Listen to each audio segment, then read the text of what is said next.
Track the latest updates with regards to the poll-bound state of Haryana ahead of the assembly elections in the state. The state outfit of the BJP has now requested the Election Commission to postpone the upcoming assembly election scheduled for October 1st, 2024, citing some concerns over low voter turnout due to an extended holiday period during that time. Haryana Chief Minister at the moment, Nayab Singh Saini, has also supported this particular request and said that there are holidays continuously. Therefore, this request has been made to the Election Commission. Now, the request has sparked a sharp response coming in from the opposition Congress, which accused the ruling party of trying to delay the polls out of fear of losing power. Meanwhile, Aam Aadmi Party has also attacked the BJP and accused them of being scared of defeat in the upcoming polls in the state. से जो हमारे माननीय अध्यक्ष जी ने letter लिखा है, उन्होंने चिंता जाहिर की है कि इस डेट को अगर कुछ आगे पीछे कर लें सभी दलों से बात करके, ताकि वोट परसेंटेज ज़्यादा बढ़े और वोट परसेंट ज़्यादा हो लोकतंत्र के हित के अंदर, वो ठीक है।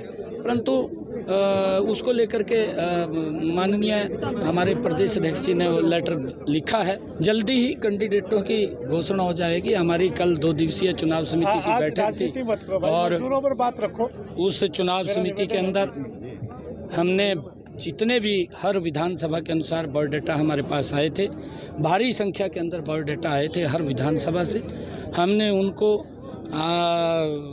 सेग्रीगाइज उनको वेरीफाई किया है, देखा है और एक पैनल बनाया है। चुनाव को टालना चाहते हैं और अपनी हार मान चुके हैं। चुनाव समय पर जो है हमने धन्यवाद दिया था इनका चुनाव आयोग का, क्योंकि लोग एक दिन भी सरकार को नहीं रखना चाहते हैं। ये क्यों टालना चाहते हैं, समझ से बाहर है हमारे को। चुनाव समय पर होने चाहिए। तो पहले भी एक हफ्ता पहले भी हुए थे, 1 हफ्ते में तो नहीं अदल बदल हुई। क्या वजह हो सकती है कि उन्होंने ये कहना तो उनसे पूछो। ठीक है, जो लोग जो हैं पूरे समझदार हैं, सतर्क हैं, कोई अपने वोट को व्यर्थ नहीं करेगा, सब वोट डालेंगे। ये लेटर बीजेपी के प्रदेश अध्यक्ष ने लिखा है। हरियाणा में बीजेपी इतनी बुरी तरह से हारने वाली है कि वो मैदान छोड़कर भागने की तैयारी कर रहे हैं।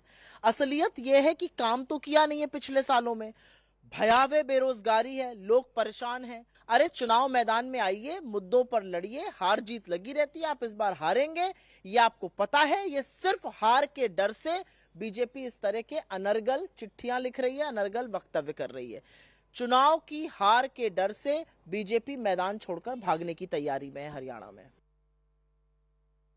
भूपेंद्र सिंह हुड्डा जी की घबराहट तो इस बात से सुनिश्चित हो चुकी है और दीपेंद्र सिंह हुड्डा जी की जैसी टिप्पणी उन्होंने की, क्योंकि हमने ये कहा चुनाव आयोग से कि 5 दिन की लगातार छुट्टी होने से लोग अपने परिवारों के साथ बाहर घूमने चले जाते हैं, और अगर परिवारों के साथ बाहर घूमने जाएंगे तो उन लोगों की भागीदारी इस पर्व में नहीं हो पाएगी। अगर दीपेंद्र सिंह हुड्डा सोचते हैं कि ये लोग यहां से निकल जाएं और हम यहां बैठ करके पिता और पुत्र दोनों बैलेट के ऊपर अपना बटन दबा के अपनी सरकार बना लें, तो इससे एक बात तो स्पष्ट हो गई कि जनता से घबराते हैं। ये चाहते हैं कि जनता वोट ही ना दे, जबकि भारतीय जनता पार्टी कहती है कि जितनी भागीदारी नागरिकों की वोट के अंदर होगी उतनी मजबूत सरकार बनेगी। और आपको पता है कि भयमुक्त वातावरण के लिए और सरकारी सुविधाओं के लिए हर व्यक्ति चाहता है कि भारतीय जनता पार्टी की सरकार तीसरी बार हरियाणा में बने।